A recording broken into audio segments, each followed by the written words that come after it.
challenging. People coming late, we're just going to make them do the walk of shame and point them to the front row here, you know. So I'm Stephen Womack again. Glad you're here for Parent Academy. I hope you found last week's information beneficial.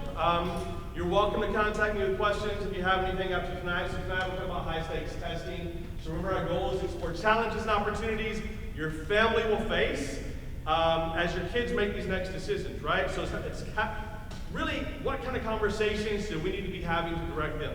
And they're going to hear lots of things from school too, but this is to make sure you're informed and you can have those conversations. Another piece. So tonight's goal is mainly high-stakes tests, those factors that affect them in high-stakes tests. Take a minute, answer this question beside you. It has a purpose. So pick some. One of the things we're going to do tonight is interact a little bit. I always try. Some of you hate that. You're like, no, don't make me talk to people around me. I get it. That's me too. But I do find there's some value in sharing. So bring a friend if you want to share with somebody familiar. If you don't want to talk to somebody, you can sit and stare. But you have 2 weeks to travel on the open road, and you can enjoy life alone. You can go with your family. You can go with parts of your family. Leave the rest at home. Whatever. It's your choice. Where do you go? What vehicle do you take? Right? I'm going to give you 30 seconds. Share with the person beside you. What you can take a car, boat, minivan, whatever. Go.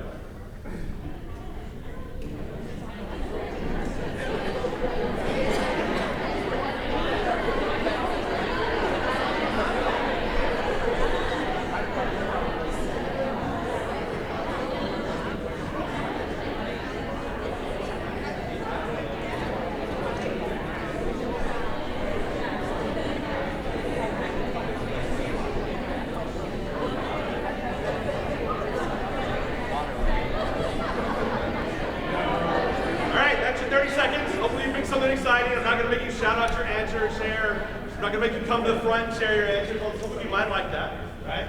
So, quick reminder before we move on to something else, information overload. I'm going to give you a lot tonight. I'll send you the slides.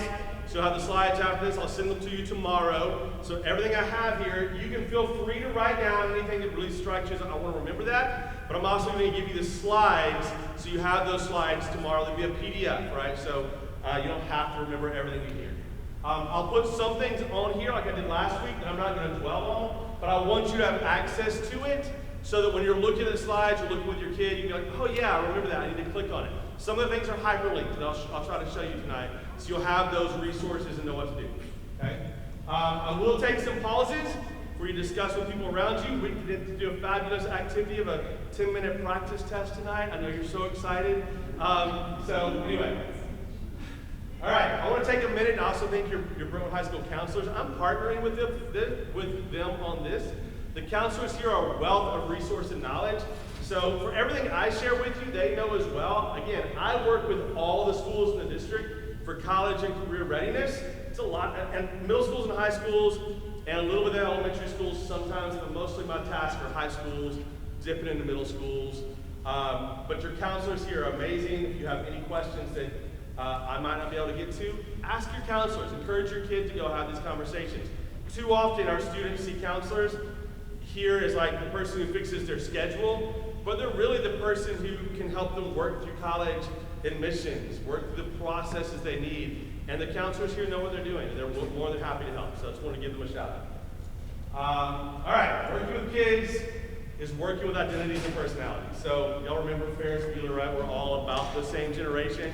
I remember loving Ferris Bueller. You probably did too. You're like, wow, he was great. You probably remember when Little Mermaid came out, right? I remember being in high school, we went to see Cape Fear, and then followed up with Little Mermaid, I think, right afterwards. Like we did one of those double movie things back in the day where you paid for one movie and went to two. That was what we did that time. Anyway, I remember the time idolizing both of them a little bit, like, wow, such interesting. But now, I think they're impetuous teenagers who made lots of mistakes, and I identify more with the dad, right? I identify more with King Triton, like, you did what? You sold your soul for a guy you saw, right? You borrowed, what? How expensive was that car that you just ran off the rails with your best friend? Right? So that's what we're doing, though, is managing personalities. We're now more on this side, right? When we think about conversations, we're still dealing with kids who idolize Ferris Bueller, who idolize Ariel, who idolize that sort of impetuousness. Because, right, the frontal cortex isn't developed. This is what makes it exciting, what makes it great to be a young person, but it's also why they make impetuous, stupid decisions, and they get tattoos they regret later in life, or they do things that we wish they hadn't, and so we're guiding them, but we have to partner with them, or they're going to reject everything we have to say. So that's what this is about, these conversations. So discuss how to guide our conversations with kids. The student has to own the conversation, but we have to have conversations with them. That's my main thing, key point I'm going to come back to a lot, okay? So it's tempting for me, as a parent of 3, I took my oldest daughter to college on Monday. She's doing the honors college at UT Chattanooga. Great experience, and it's tempting for me to want to call her every day. Hey, what are you doing? Have you done this? Have you done this? Here's your checklist, right? Have you unloaded the dishwasher? Right, that sort of thing. But I've got to, I got to let her be independent and make her own mistakes and decisions, and that's what we're doing too. So, okay. Kids right now, for those of you who have any kid in high school, particularly those who are juniors, sophomores, sophomores are odd. Let's go ahead and acknowledge that while we're here. It's an odd place to be as a person. They're like the puppies that chew up your shoes and then they regret it and they say they're sorry and they do it again, right? It's just they're developing so much as sophomores that it really is an interesting place to be. And in Williamson County, because we do have so many parents that redshirt, right? They don't start their kindergartners until they're 10, it seems like. We have sophomores who are 14 and sophomores who are getting ready to turn 17. So it's a wide range of students in sophomore year. But whatever, we have those kids, we have kids who are straddling childhood and adulthood too. One of the things I want to strongly encourage as we go through is that self-advocacy. When we have these conversations with our kids and teach them to ask the questions as opposed to doing it for them, it builds what they need in college. I was so thrilled when my daughter called me and said, I'm going over to the IT center because I can't get my computer to connect to UT's Wi-Fi. I was like, great. I didn't have to tell you to do that. Right? She figured out how to do it on her own. That's the things that I like and appreciate.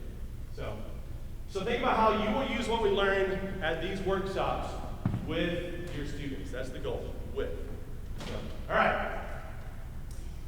A couple ideas I talked about last week. Go through the slides with your student. Have some topics ready for car conversations. Create a prep group, which we're going to talk about more tonight. The importance of having a group of students who will work with your student and you. Because what I found is if you can get a team together of between 3 and 6, maybe 8 students who are going to hold each other accountable, meet at your house or another parent's house or rotate houses, but with a goal, that works pretty well. Right? I've done that with my second daughter. My first daughter, I trusted her too much. I'll talk about that some too. My middle daughter, who's a junior this year, last year we started prep groups with her because it holds her accountable, it holds her friends accountable, and she is improving better, I think, than my oldest daughter. So we'll talk about that a little more. So, all right, previously last week we discussed multiple paths. This week we're going to talk about factors that impact high-stakes testing. So I do want to acknowledge anytime we're doing testing, as we're talking about this, and your students need to hear this, they're more than a test. We know that. We know that it's a stupid test. I do this with all the schools, and any kid you ask, I'm going to tell them, it's a stupid test and it's a metric of a day. And sometimes you're just a bad test taker on that day. And there's so much more to you. However, those tests carry a lot of weight, for better or worse. So we want to make sure we know how to prepare our students for those tests, and that's what this is about, so they can maximize what they can do. And I'll share some stories as we go through tonight of some things that parents have done that might have helped with their kids. So I think what high stakes are really selling also, I always tell students this, what is the ACT and SAT selling? They're selling a peace of mind to college that you can be successful. If you meet the benchmarks on the ACT, what ACT says is you've got a 50% chance or better of making a C in an average college class. That's what the benchmark tells colleges. That's an average college, right? And so you got a 75% chance of making a B, a 50% chance, 75% chance of making a C, 50% chance of making a B, right? So selling that peace of mind that the student who comes to college can be successful and can graduate, and then can go on and be successful in a career, and then can donate money back to the school.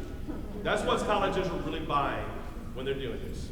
So, and that's why you have colleges that it's harder to get into, right? Because Harvard is not an average college. It's a little harder. So that's why the average ACT is above a 31 in those schools.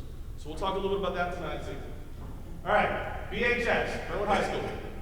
Added benefit and added stress. So let's acknowledge that some of your kids are going to be stressed because of the environment they're in. It helps them as well.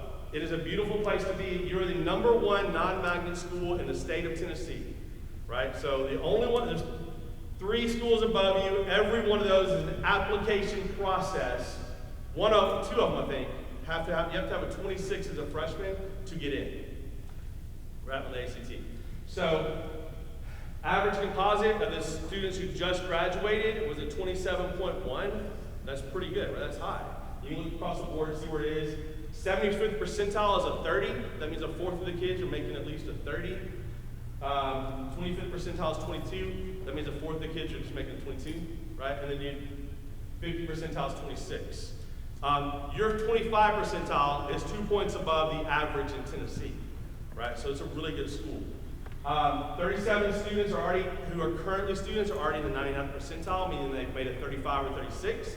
15 of those already have a 36, and a couple of them have a perfect, a pure 36. We have students who, in Williamson County, who get a 36 on the ACT and take it again because they didn't make a pure 36.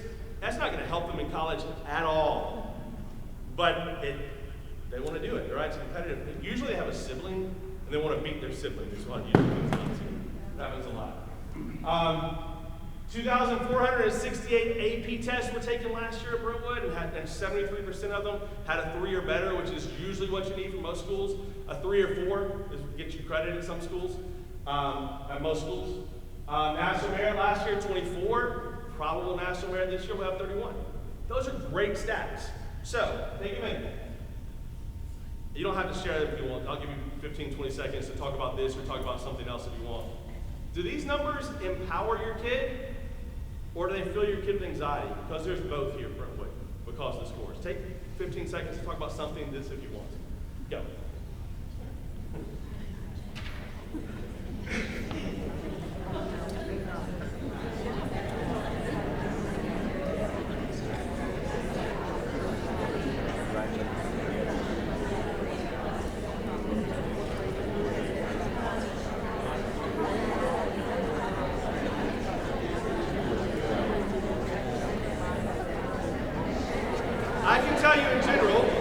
Having worked with a lot of students, when I work with students one-on-one in high achieving schools, the top 3 non-magnet high schools in the state of Tennessee are Brentwood, Ravenwood, and Franklin. Right, so we're at the top, and then Page is number 5.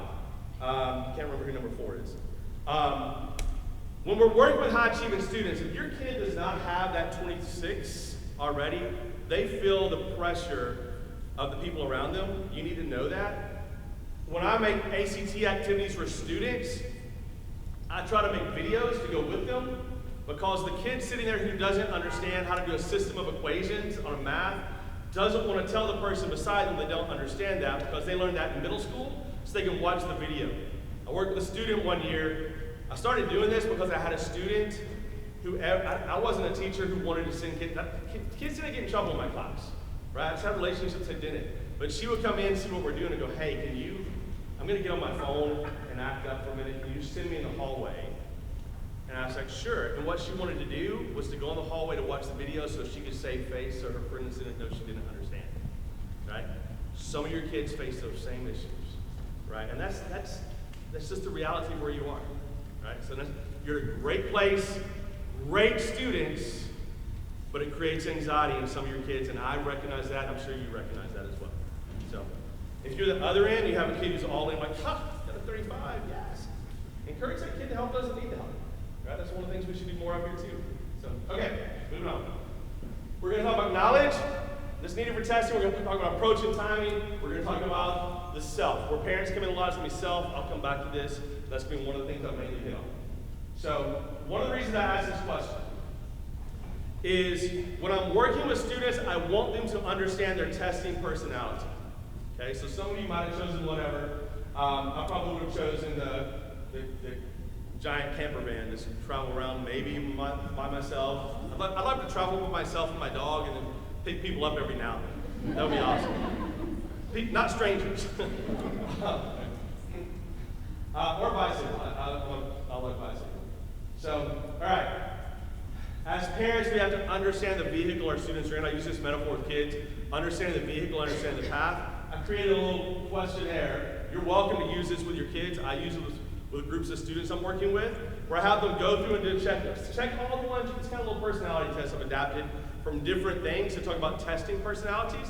And I said there's really 5 types. You give me the minivan. Minivans have so much going on that they have trouble sitting down and focusing, and when they do focus, their mind's going 1,000 directions. Some of you have that kid. Think that's your kid, right? You can have the Jeep. Jeeps just appreciate shortcuts, right? They're like, why make it longer when you can make it shorter, right? Sports cars, they're the what's next sort of people. When they miss things on tests, it's because they're not paying attention and they think they got it. They're overconfident.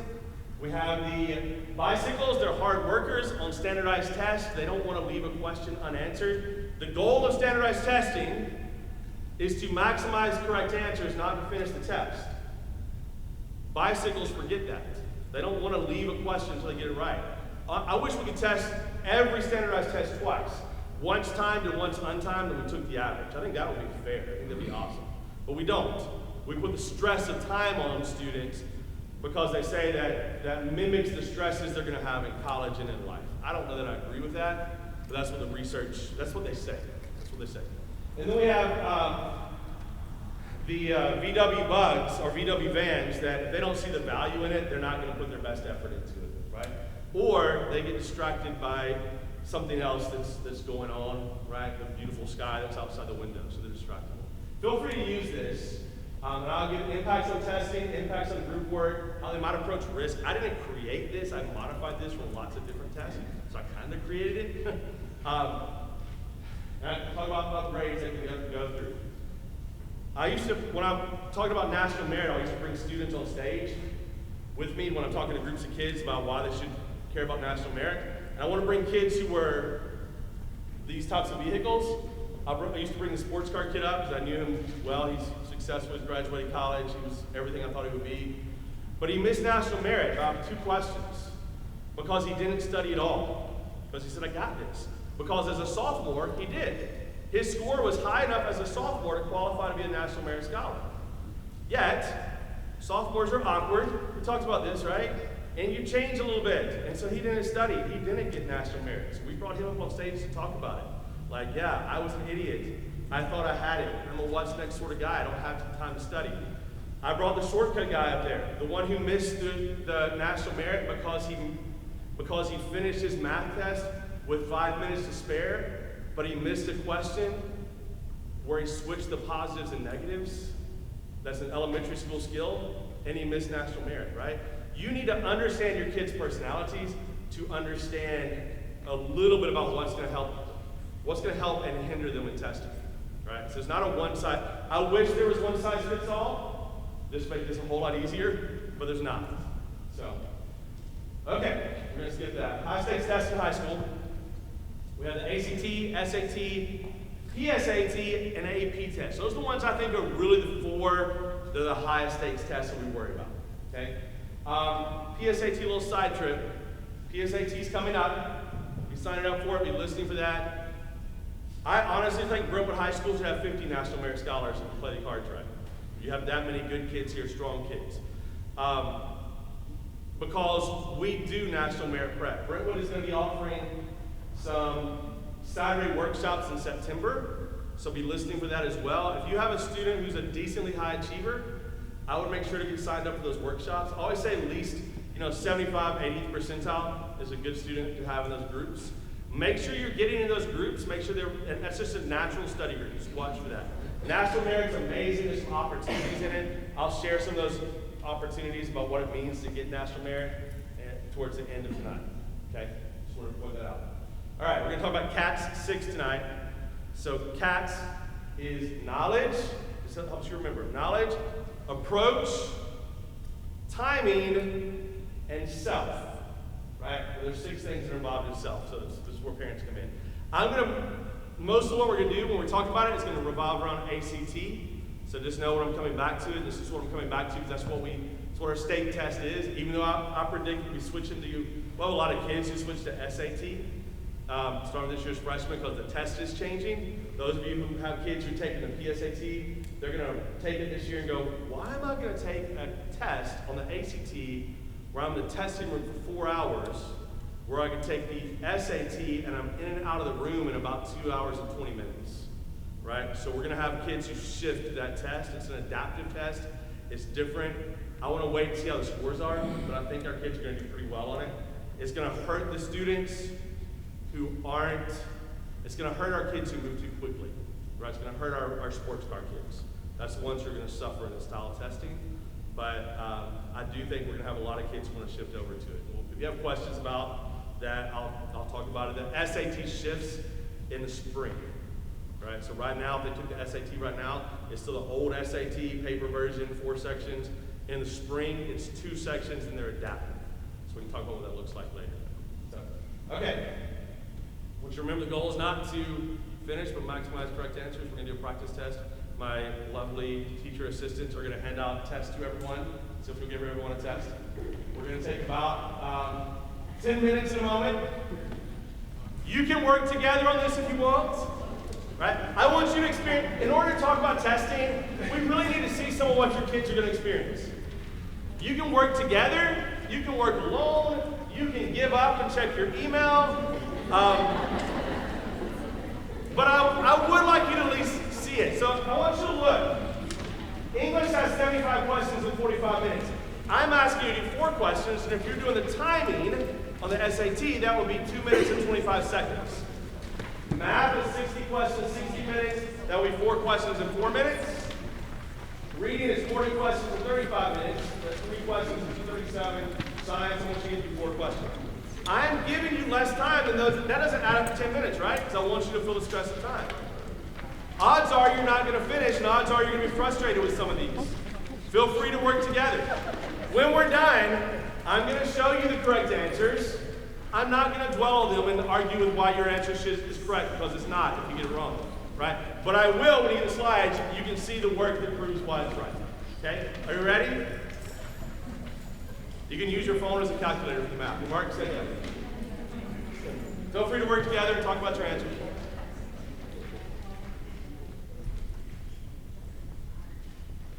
You're that person working together, like nobody else is talking now. You can hear us.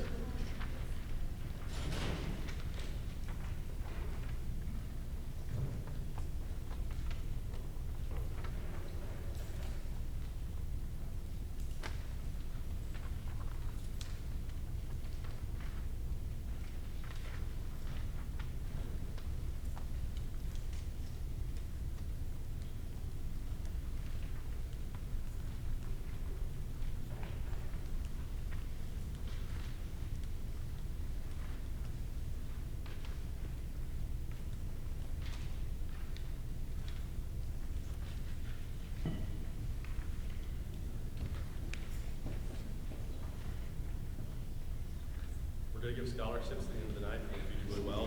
So you know.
Math gets harder as it goes, by the way.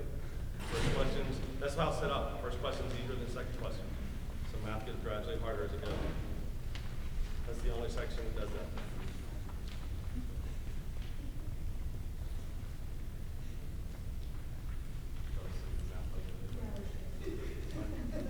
You said right answers, right? That's right. Maximize correct answers, not finish.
Halfway point for timing.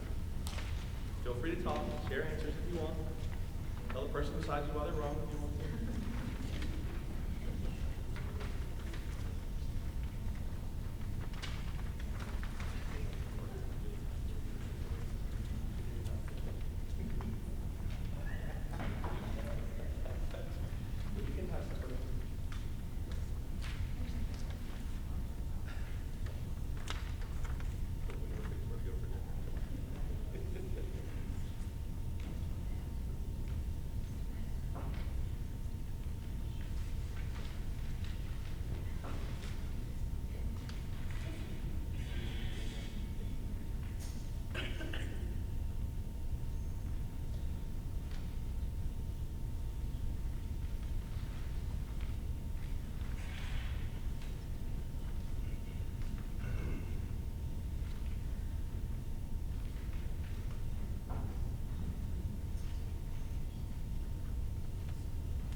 Haven't moved on to science, at least do a few of the science questions in the last section. I want you to get a feel for that. So if you're still stuck on the math, skip past it, right? Stay for tutoring later if you want. And skip on to science, the last page if you haven't gotten there yet, just to have that experience.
About 1 minute left.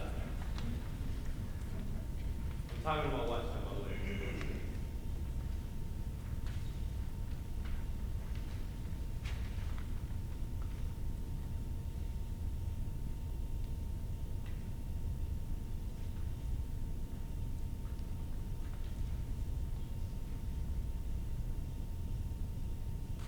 All right, you got 30 seconds. Finish the question you're on. Call it.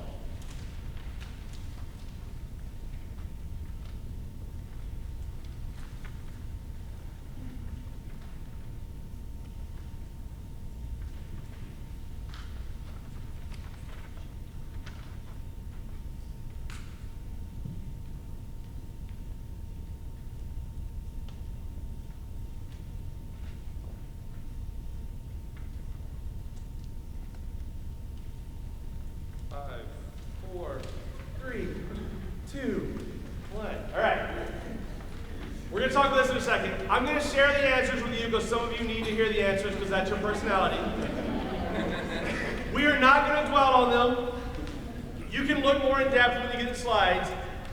If you are students, and I need you to hear this for your kids, 2 things I think are really valuable when students are working with practicing. Let's talk, one thing is valuable is they have to practice, right? It's not a natural skill to do well in these tests. It's a puzzle. How the questions are asked, you have to figure out.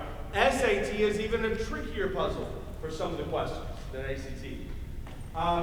As a strategy, practice is important, but understanding why you miss what you miss is one of the most important things. I worked with a Brentwood High School student 3 years ago. Great kid, amazing kid. If I told you her name, many of you would probably know her. This kid moved from a score in the low 20s to a score in the mid 30s. And what did she do that did that is the same thing so many students do, is she practiced with consistency, but when she got something wrong, it made her mad, and she worked to figure out how she wanted to get it wrong next time. And she was great at that. She was a very successful athlete too. And that's one of the reasons she was a good athlete. For that same reason, when she didn't do something well, she didn't say, I can't do it.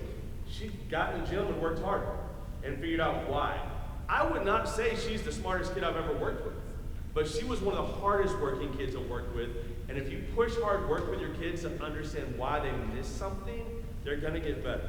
But they have to be willing to do that, right? That's why you gotta understand the personality. All right, here's the answers. You ready? English section, I'm just gonna read them out. 31 is A. If you get them all right, we'll cheer for you a little bit. 31 is A, 32 is G, 33 is A, 34 is J. Okay, moving on. Math gets harder as it goes by skill. The first algebra question on the test is easier than the second algebra question. So number 11 is B, number 22 is G, 44 is G, and 52 is K.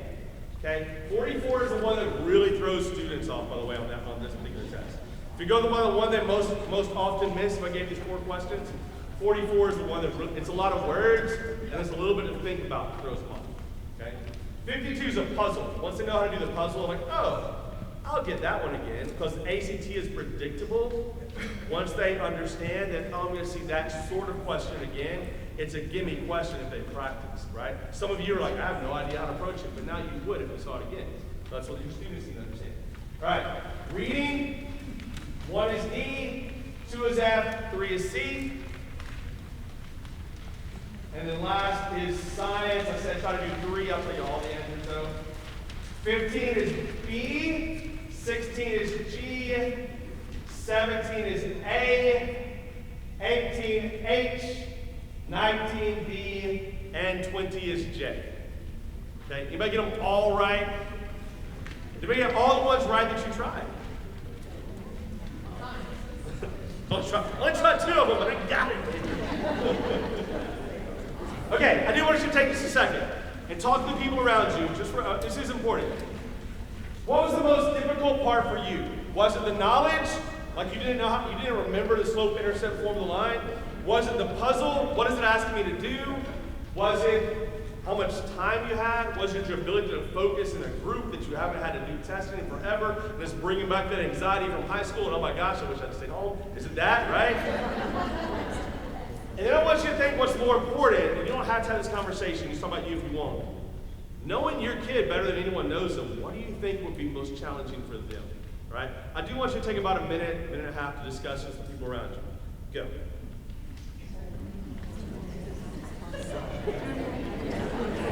Yeah.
One more minute.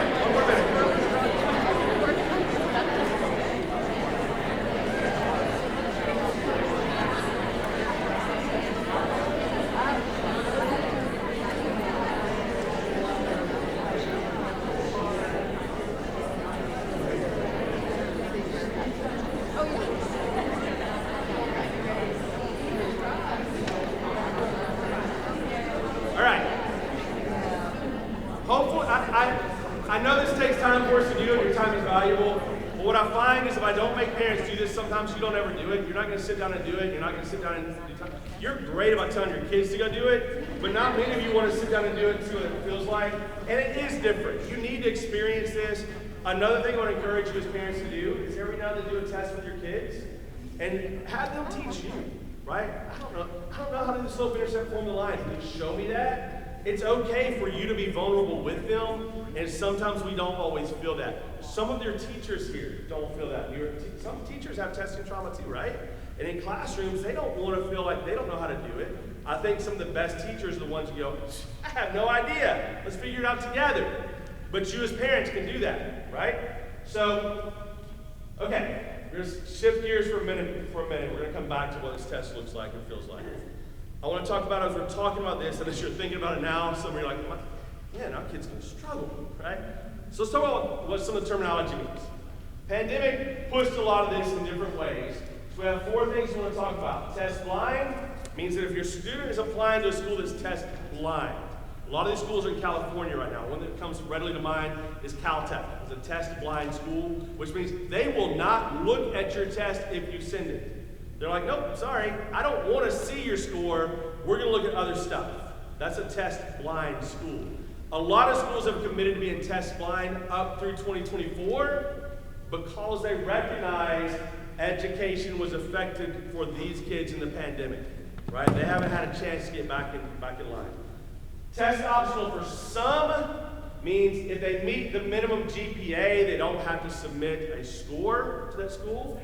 Test optional for all means you can submit if you want to, and then not test optional means that students are required to submit test scores. We're swinging more back to not test optional. Any schools, any public schools in the Tennessee system are no longer test optional. They have to submit a score, okay? About 80% of students submit a score according to College Board. About 75% of college universities have a test optional option. I will tell you, because I probably toured 20 schools last year with my daughter.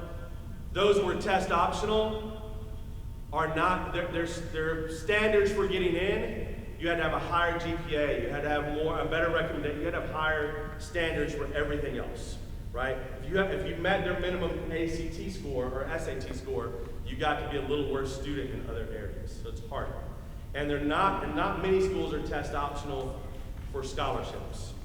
So just be aware of that when you're hearing terminology. Okay? How do you know? You gotta ask the school, right? I don't know every school. You have to ask the school. You have to have your son or daughter. I'm gonna be a big fan of keeping a notebook by the refrigerator or the kitchen table, wherever you are, or a digital one where you write things down about schools. So we went to so many schools we forgot what each of them was. But if you keep a notebook, I'm gonna share something with you next time. It's a digital document that you can have if you want to add stuff to. I found that when I did this in the spring, most families were more inclined to take a notebook and just pull it out every now and then as opposed to keeping it digital. That's our generation versus our kids' generation, I think. So, okay, knowledge. Let's talk a little bit about knowledge and what that means and what it takes. What we want to know is how we might partner with our students for knowledge gaps. This is the hardest one for you to improve because you're not their teacher. You don't know slope-intercept formula line. And there are some set pieces of knowledge. I'm going to give you some things that can help you for those knowledge gaps with your kids, even if you don't know the material, right? Pre-cal, I'm out. Right? I can get through Algebra 1 and help easily. Some of Algebra 2, we get to pre-cal. I haven't had that since high school. I'm not going to relearn it unless it's a question of ACT. You're probably the same way. Some of you are out at Algebra 1. Nope. Multiplication tables, I'm done. So there are knowledge questions you have to know. How do commas work? What's the formula for the area of a circle? What's the quadratic equation? Those are things you have to know, right? Here's the beautiful thing about the ACT and the SAT. The knowledge is predictable. We know what's going to be on the test. We can say, this is going to be there. If you learn it, you have the knowledge. Now you have to worry about everything else, but you have the knowledge, right? I can give that to you. It's not a secret what's on it. You still have to learn it. Knowledge is also a mindset. I copied the front page of this. I heard Union University did a study with high-performing math students last year. And what they did is they had these high-performing students who all made above a 30 on the ACT, come in and sit and take a test with a video camera and a microphone hooked up to them, and they had them record their thoughts and actions as they took the test. Pretty fascinating. I got to watch a lot of the videos. They really just found three things, right? Students were able to switch back and forth between pictures and ideas. They could draw pictures to make things work. No matter what's on math or whatever it was, they could switch mindsets in that sense. They think about what they're thinking about. They have strong metacognitive skills. So the ones go, that doesn't seem right. They can't drink that much punch. There's no way. My favorite ACT question says that somebody moves from making a 500-pound pancake. And I was like, I get distracted on the question, like, why would you make a 500-pound pancake? Right? And that's what I would be asking myself on the test, right? So they think about what they're thinking, and they're not scared to be wrong and try a different approach. They're not scared to go, how do we try a different way, right? Just know those three skills, if you go back to the slide, those three skills are going to serve your students well for the whole test. It's okay to be wrong and say, I don't know this, but maybe there's another pathway. It's a multiple choice test. There's only one answer, right? So, all right, skills are predictable. We can tell you what's on it. Your student, it's not hard to find. Grab any prep book off Barnes & Noble shelf. Princeton Review is a good one. They're not all great. Princeton Review is a good one. It's going to give you the skills that are on there. Okay? Websites. It's not hard to find the skills. So this is the new SAT that's coming out. The new SAT. Skills are predictable. We know the first few questions are going to be word choice vocabulary questions. What does this word mean? We know the next questions are reading comprehension. We know the next questions are going to be reading extension questions. Why did this happen? We know then we're going to have questions on punctuation, verbs, pronouns, and modifiers. We're going to end with word choice transitions and purposeful combinations of sentences. It's not only predictable skills, it's a predictable test of where the questions are going to fall on the test. Right? They get comfortable knowing, oh, I'm now moving into the section on punctuation. Right? Predictable. They just got to learn how to do it. College Board, while we're on this also, if you don't know this, if your student takes a PSAT or an SAT, it's given by College Board, they link that account to Khan Academy. It's their official test prep site. Based on the score they had on the questions they had on the SAT or PSAT, Khan Academy says, hey, it looks like you struggle on this particular type of knowledge. Here's a tutorial, and here's some practice questions on that skill. And now here's some other questions from the SAT or PSAT that look just like it. Let's see if we can learn it. right? College Board is great in that sense. So know if your kid is taking those tests, they have a login access code. Look it up, right? Look it up. So ACT has a book called Understanding Your Results. When you click there on the PDF, it's going to link you to that book. It's a great book to have to sit down. When your kid gets their ACT results, what happens to those? If you're like most parents, now they're all digital. If you print it out, it goes on the kitchen table or it goes in the little shelf beside the kitchen, right? The little folder that you keep. And you might look at them someday, and that someday never happens, and then you go, you should have done that. You as parents have to be intentional in saying, I'm going to print this book, and I'm going to print your results, and we're going to sit down together, and if we don't, you don't get to go out to do whatever you're going to do Friday night, right? Or you can do like a parent here last year did and said, I'm going to donate $50 to your mission trip if you do this with me, okay? They're going to show you how to go through each one of these skills and say what types of questions they are. It's not as easy and convenient as College Board. College Board, you just have to say, hey, go log into Khan Academy. Go for it, kid. You have to do a little more with ACT. So each one of these has categories of where the knowledge is lacking to some degree, or where there's some knowledge gaps, right? So English and math have definite knowledge. Reading and science aren't really knowledge as much. Think of it more like an open book test. I don't know if you struggle on the science test. I think the science test is by far the easiest test on the ACT because it's so little knowledge, and once you figure out how to work the puzzle, it's actually kind of a fun test. I actually have fun taking the science test on the ACT. I have fun teaching the ACT science test because it's just a puzzle. And once kids see that, I have kids that come in and go, I am terrible at science. Great. Can you read? We can do science. You know who's best? Who's the best students? And I don't know if it's causation or correlation. My best students on ACT science are also the ones that win their fantasy sports leagues. And I can usually, if I have a class of students, I can often predict. If I have a kid who's got like 22, 28 in science, I will say, where'd you place in your fantasy sports league last year? And that kid just starts going, oh man, I did great. And it's just, I just know. They like that sort of skill. I don't know if it's causation or correlation that they do well, but I know that they do pretty well in science because it's the same skill. Can you point at stuff and find it? Is mostly what it is.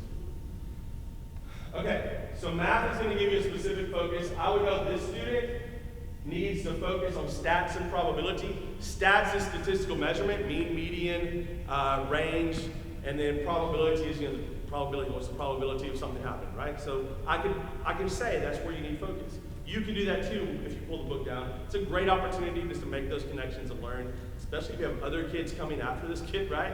You learn with this one, and then when you're younger kids, you're like, I got this. So, English, same thing. So, all right.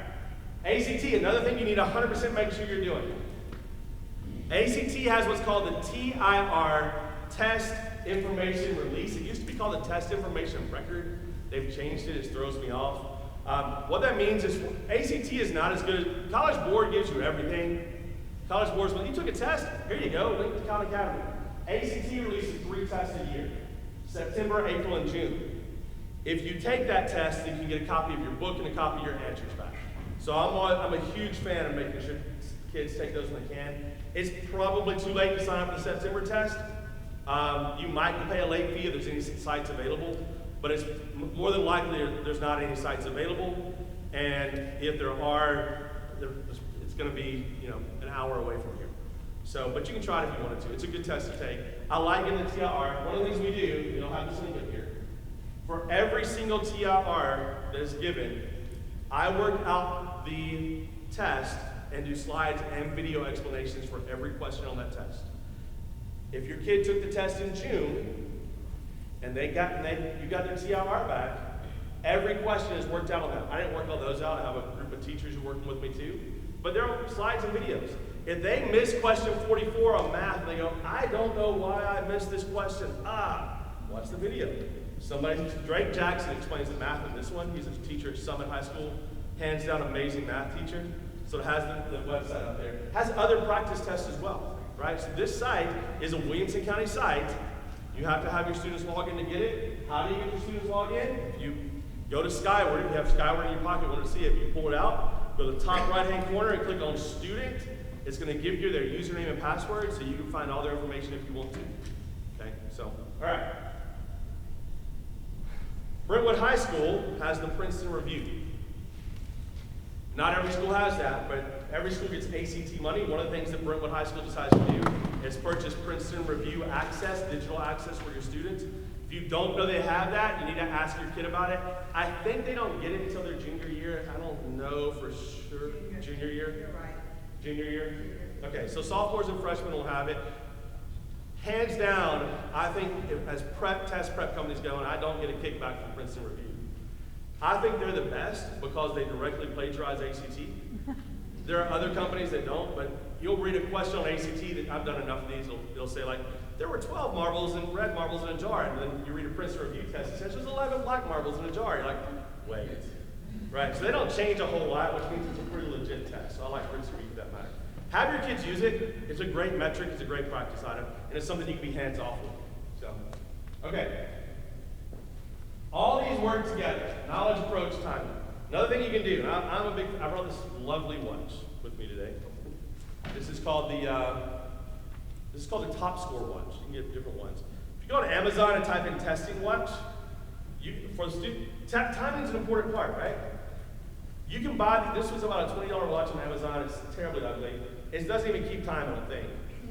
It doesn't. It's just a stopwatch for different tests. You can set it for SAT, you can set it for ACT, and you wear it, and then it tells you how much time it counts down to tell you how much time you have left, as opposed to having to look up the clock or figure it out. New SATs on computer, and it gives them a countdown timer. If they want it, they can hide it, so that one's gonna be a little different. ACT is not. I'm kind of a big fan of having these. My daughter took one with her every time when she took the test. So anyway. All right, approach is about understanding how you consider the question. So I need you to understand this with your students. And if I run out of time tonight, I'll stop. And if anybody wants to leave, can. I'm about 5 minutes behind because y'all took so long in your testing. Approach is about how your student approaches questions. You need to understand, and your student needs to understand, with approach and timing, that it's not about finishing the test. It's about figuring out where they need to be. Sit down with your student's score report. You can use these slides with it and say, where are you now? Okay, where are you now? If you're at a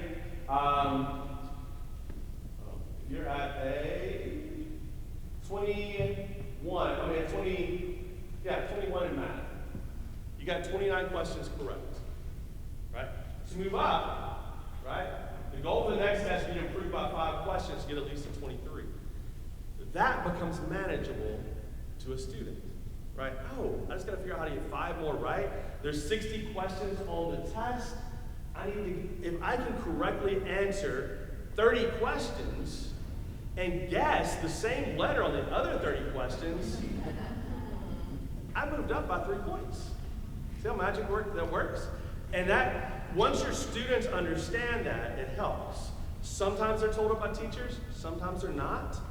It helps regardless. It helps if you know it. So I've got charts on here that tell you where the score is, national percentile, the range, because ACT does what they call it leveling, it's basically curving. They want a 24 is always the 70th percentile. So depending on how many students in the nation take the test, they level the test by number of questions to get correct to put the 70th percentile in that range, right? So one of the best tests to take is the October national test. Why is that? Seniors are taking that test for the last time nationwide a lot of times, and a lot of juniors and sophomores are taking it for the first time. What does that mean? There's more room at the top, and you get a better curve, right? So that's why the October test usually is a slightly better test for students who know what they're doing. Students who don't know what they're doing, they're helping those who do. So it's a good test anyway. So anyway, you can look and see how many questions they need to answer with confidence, how many passages they need to complete, how many minutes they have per passage. That's just knowing the approach, right? That's just knowing what to do. And I have that for each one up, so that's different tests and show you the range. Math, same thing, so you can go through this where they need to be. I'm not going to dwell on each of these, but I want you to have it. I want you to have it so you can sit on your kid. All right, last one on this part. The S6 is, there's lots of different things going to self. Okay, so we're going to talk a little bit what each of these mean. Support, social studies, sleep, sustenance, and stress. The one I'm worse, my weakness is stress. Not personally necessarily, and helping students deal with that. I am not the best at helping students deal with their testing anxiety. That's just not my personality, and I don't even know the research as well as I should. But I know that's a big thing for some kids, but we're going to talk a little bit about it. So, teen brains, things you need to know. We talked about it a little bit with frontal cortex. I just put this article up here for you to read. I'm not going to dwell on it. So, improvement isn't magic, is strategic planning. One of the things you need to do with your kids is help them strategically plan, because otherwise, they won't do it well on their own. Just sit down with a notebook, and I did this with my daughter who just went to college. We had a plan. We had a really good plan. The problem is I didn't check, because she's a self-motivated, independent kid who did really well. She did dual enrollment, AP classes. She's awesome. I didn't check back with her enough to make sure she's doing what she said she was doing, and so that cost me about $4,000, because one more point on her ACT would have been $4,000 more. And I was like, I know what I'm doing. And I still didn't do it, because I trusted her, and I learned not to trust her enough, right? My youngest daughter is on video, so she's great. My younger daughter, she's great too, but she needs that encouragement and push. She'll follow through, but I gotta make sure I'm pushing her a little bit as we go, right? So, all right, so improvements on magic, strategic, meaningful planning, strategically meaningful planning. Have your kids ask questions, teach them to ask questions. They need to be self-advocates. So if they have a question about ACT, make them find it, or make them go to their counselor and ask it. Ask them to email me if they need to, but their counselor should be their one-stop shop for it, okay? And then last is hold your friends accountable and let them hold you accountable. I'm a huge fan of finding a study group. I think we can figure out a way to help you organize this if you need to. They gotta find it doesn't have to be their friend. It doesn't have to be somebody they like all life. It just has to be someone they're willing to work with and hold each other accountable.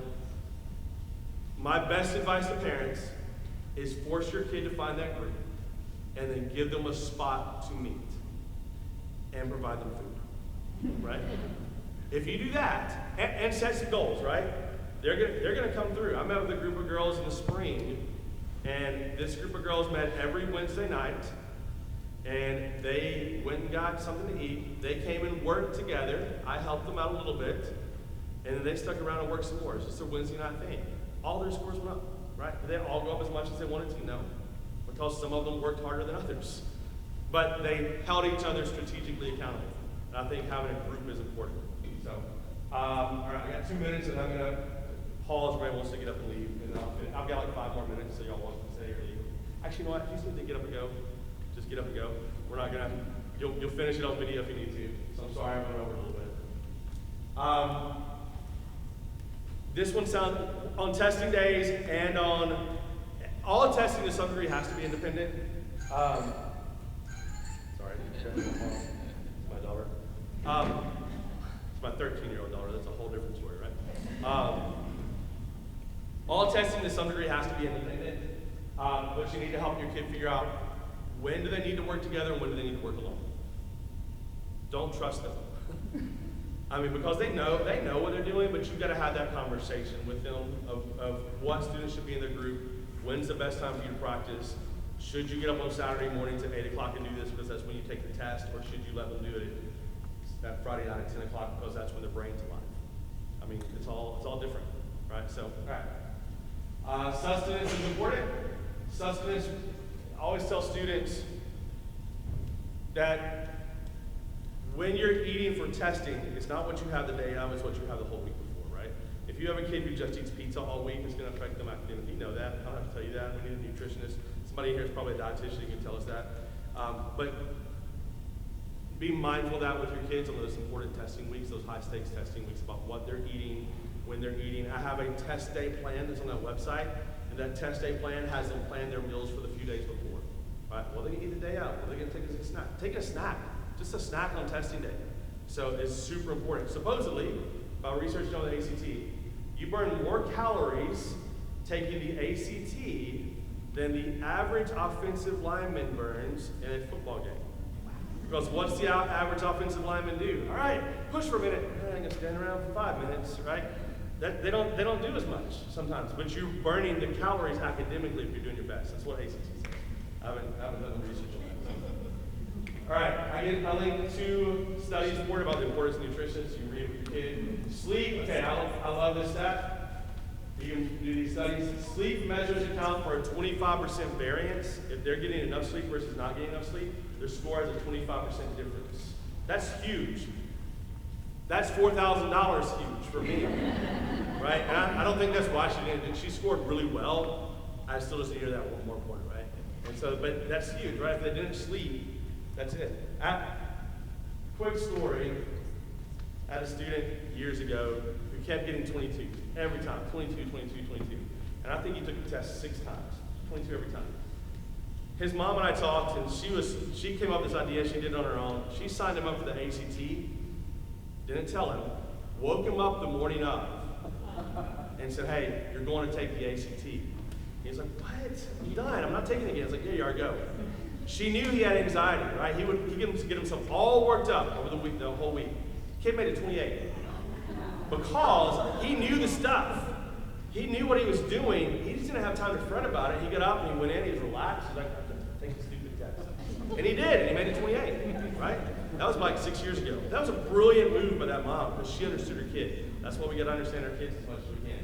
All right, I put resources up here. We have a resource called Tennessee Electronic Library. It's free if you're in the state of Tennessee. You can use it anywhere, but you have to log in first. If we had time, I'd log in and show you, but it's linked. When you go there, make sure you go to ACT. Your IP address has to be in Tennessee when you use it, because that's how they link it to you. So if you use a VPN, you got to turn your VPN off the first time you log in to get your login.